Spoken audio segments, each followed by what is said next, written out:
Y el día de ayer el ministro de Salud, bueno, nuevamente creo que ha cometido un error serio al decir que la formación de los médicos no tiene que ver o no es responsabilidad del Ministerio de Salud. Eso no es así.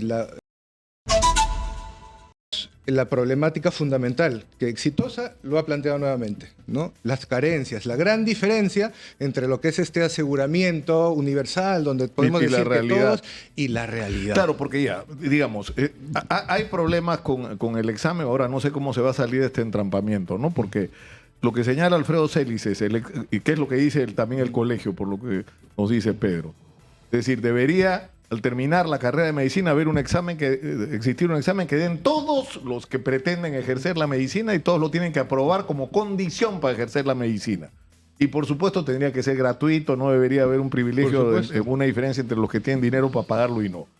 En segundo lugar, la información de ese examen tiene que servir, como lamentablemente no ha servido, la información que provenía del examen nacional de medicina. Exacto. ¿De qué facultades están saliendo la mayor cantidad de jalados? Y todos los años de las mismas facultades. Entonces, no con intenciones punitivas, digamos, sino correctivas.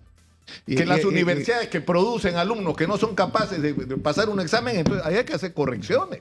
Pero además, y estoy de acuerdo contigo, pero además, o sea, un sistema de calidad universitaria se basa en algunos pilares. Y uno de ellos simplemente es la evaluación del producto. Estamos hablando al final. Incluso, de hecho, este mismo producto puede considerarse estafado al no haber recibido una formación de calidad. Pero hay otros elementos fundamentales de los cuales nosotros tenemos que aprender y retomar, porque la profesión médica siempre, de hecho, acá mismo en el país, ha liderado las reformas universitarias. Y ahora venimos justamente de marchas y contramarchas con relación a la regulación de la calidad universitaria en general. Entonces, a ese respecto, por ejemplo, para medicina, el licenciamiento es importante. La acreditación de facultades de medicina es fundamental. Y el día de ayer el ministro de Salud, bueno, nuevamente creo que ha cometido un error serio al decir que la formación de los médicos no tiene que ver o no es responsabilidad del Ministerio de Salud. Eso no es así. La formación médica en cualquier país se da en un escenario hospitalario, se da en nuestros servicios de salud calamitosos. Claro, sobre todo. Entonces, porque, es decir, porque acá se introduce el tema del SERUMS, ¿no es cierto? O sea, el SERUMS, sí. O sea, el examen nacional de medicina, que era para el orden de prelación que ibas a tener en las plazas del SERUM, no es un requisito para ejercer la medicina, pero sí es un requisito para trabajar en el sector público ejerciendo la medicina. Sí. Y el Estado es la principal fuente de empleo para los médicos. En general, por supuesto. Por eso es tan importante, y por eso es que la gran mayoría de médicos realiza el SERUMS, incluso muchos de ellos de forma gratuita, inadecuadamente, por supuesto, porque esto debería ser remunerado para todos, ¿no? Entonces, una problemática del SERUMS está vinculada con la carrera médica. Pero ¿qué se va a hacer? Ya el domingo el ministerio hizo el examen. Bueno, se han publicado los resultados, ¿no es cierto? Hay una controversia, incluso en un momento hubo la discusión de si se había filtrado el examen o no. Lo que nos dijo el doctor Cruzate acá es que o sea, las medidas de seguridad que se habían tomado eran lo suficientemente severas como para impedir alguna trampa en el examen. Pero ¿cuál es la posición de usted? Bueno, ¿qué tendría que pasar con el examen que ha ocurrido el domingo?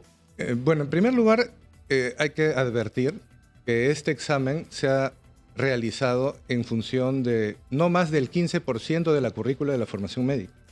No es representativo de la calidad o de la capacidad de los profesionales médicos, por lo menos, ese es el análisis que hemos hecho en el colegio, ¿no? Que es lo que justamente ahora toda la población ve, ¿no? 10, tengo con nota 10, entonces 10.9 creo. Pero si no ha habido preguntas, o ha habido muy pocas preguntas sobre la atención clínica. Entonces, no confundamos. Nosotros no nos hemos negado en ningún momento a que el Ministerio de Salud establezca prioridades en función de ciertas necesidades operativas de funcionamiento de sus servicios. Claro, porque lo que dicen ellos es, nosotros no estamos calificando académicamente a los médicos. Lo que estamos haciendo es evaluando la capacidad que tienen para atender en el primer nivel de atención. Bueno, ese es el argumento que nos han dado acá. Pero no ha sido tanto así, porque justamente un proceso improvisado y apresurado como se ha dado no ha permitido cumplir con ese objetivo que se anunció. Si yo tengo el objetivo de promover que los postulantes se preparen en función de algo que para mí es importante, yo tengo que darles un temario con anticipación, yo tengo que proporcionarles las informaciones. De acuerdo, Pedro, pero ¿cómo salimos de esto? ¿Qué es lo que ustedes proponen? ¿Que se anule ese examen? ¿Cuál es la alternativa para salir de este entrampamiento y entrar a lo otro, que es lo que interesa, ¿no? A las soluciones de fondo y de largo plazo de todo, incluyendo... Porque fíjate, el mismo examen nacional de medicina ya ha revelado el mismo problema que ha saltado ahora. La cantidad de desaprobados. Así es información de ustedes mismos. O Totalmente. Sea, en el examen nacional de medicina ha habido un momento en que la mitad salían desaprobados. Por supuesto que sí, pero ese es un examen elaborado pues con estándares de calidad y esos resultados deben ser utilizados para que las universidades mejoren. En eso estamos completamente de acuerdo. Pero ha habido un problema, o sea, ha habido un examen producto de un capricho que no llegamos a comprender completamente, pero que ya se dio y nosotros justamente, como recordarás, si no lo sabes, un día antes justamente también hicimos un cuestionamiento sustentado. Han aprobado unas reglas de adjudicación de las plazas que no están en concordancia ni con la transparencia ni con la meritocracia. Hay un problema ahí. Nosotros, desde luego, que vamos a defender a los postulantes en todo lo que es